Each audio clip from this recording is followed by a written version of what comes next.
Stop trying to convince him. If he wanted to choose you, he would have. And deep down, you already know that. But here you are, explaining yourself again. You've done it so many times you could recite the whole thing in your sleep. The details change, but the script is always the same.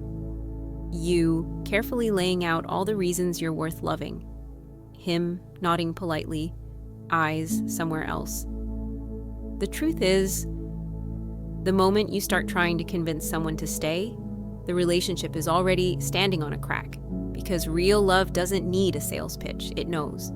Sometimes we stay because we think if we just explain better, if we just open our heart one more time, they'll finally understand. But every time you plead your case, you're teaching him that your love is negotiable, that you will fight for him harder than he will ever fight for you. And love built on uneven ground will always tilt. If this is already speaking to you, there's more where this came from. Subscribe so you don't miss the next one. Back to that conversation you've been having. Do you notice how exhausting it is? You leave it feeling smaller, quieter, like a candle burning lower, because you weren't talking to be understood.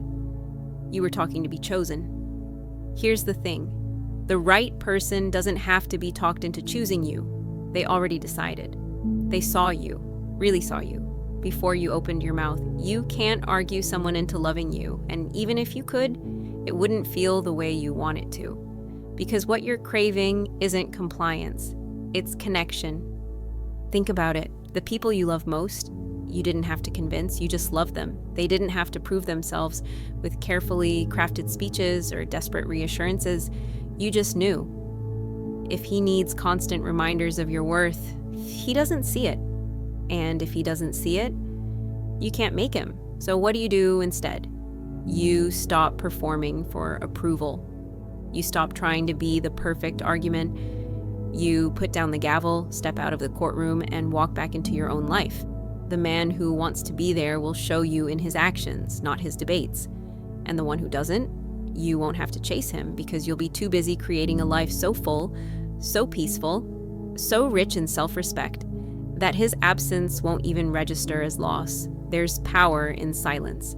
In saying nothing, you tell the truth more clearly than any speech ever could. Because silence says, I am not here to convince you. I am here to be loved the way I deserve.